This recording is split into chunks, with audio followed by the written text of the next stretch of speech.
सारे लोग अपने काम में मगन थे। उसी गांव में दो दोस्त अपनी साइकिल पर बैठा करते थे। दोनों के नाम चंदन और मंदन थे। दोनों भी आलसी के आलसी, दोनों ही कामचोर। लेकिन एक दिन उनके दो दोस्त बालू और नितिन शहर से आते हैं। वह बहुत ही ज्यादा खुश थे क्योंकि उन्हें शहर में बहुत ही ज्यादा पैसे कमाने का मौका मिल रहा था, इसलिए दोनों भी बहुत ही ज्यादा खुश। सारे लोग मिल गए। चारों के चारों दोस्त एक जगह इकट्ठा हो गए और बातचीत करने लगे। क्या भाई बालू, तू तो बहुत ही ज्यादा खुश दिख रहा है। तो बालू बोला, हाँ भाई बहुत ही ज्यादा खुश हूँ क्योंकि सारी की सारी घर की जिम्मेदारी अब मैंने ले ली है।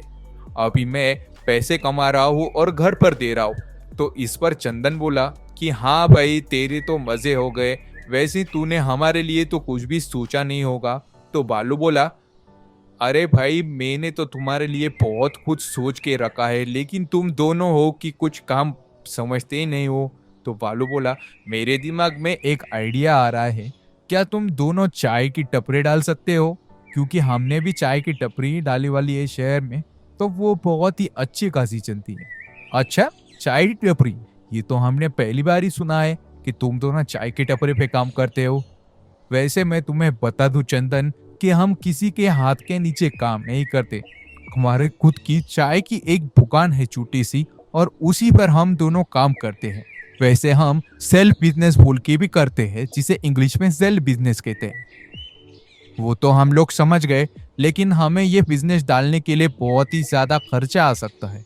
हाँ वो तो बात सही है, लेकिन तुम्हें कैसे भी अरेंजमेंट तो करनी ही पड़ेगी, क्योंकि तुम्हें पता ही है कि शहर में कितनी ज्यादा महंगाई है, और इसीलिए तुम्हें कोई ना कोई तो काम करना ही पड़ेगा।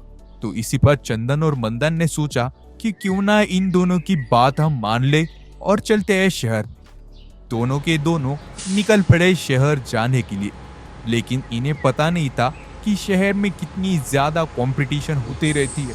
तो इसीलिए ये दोनों भी चल पड़े अपनी साइकिल लेकर अपनी गांव की तरफ। तो बालू बोला, भाई ये साइकिल तो वहां पर नहीं चल सकती, क्योंकि वहां पर जाने के लिए हमें तो बस से जाना पड़ेगा। तो इस पर चंदन बोला, ठीक है चलो बस से ही चले जाते हैं। तो दोनों ही आ गए शहर।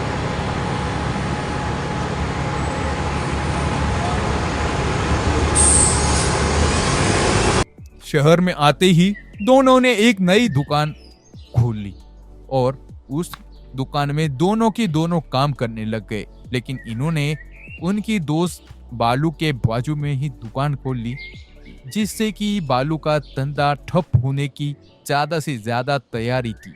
लेकिन बालू ने इसका बुरा नहीं माना और वो चला गया, अपने अपने रास्ते पर चलता रहा।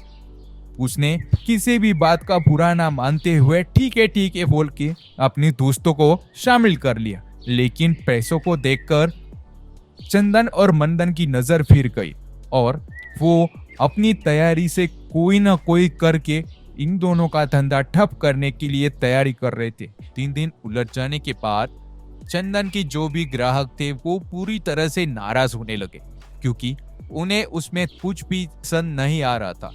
इसलिए सारे लोग वापस से बालू के पास चले गए और बालू से कहा कि भाई ये जो चंदन है ये ज्यादा से ज्यादा कुछ भी अच्छा बनाता नहीं है, और इसीलिए मुझे इसके पास तो कोई भी मजा नहीं आ रहा है। क्यों ना बालू तुम ही तुम्हारे हाथ की चाय अच्छी से मुझे पिला दो, यानी कि मैं फ्रेश और ताजा महसूस कर सकता हूँ। तो देखिए बच्चों, आपने जान ही लिया ना कि जैसा करोगे वैसा ही भरोगे, इसलिए हमेशा सच्चाई की राह पर और मेहनत की दिशा पर चलते रहिए। इससे आपका बहुत ही ज्यादा कल्याण हो सकता है आने वाले जीवन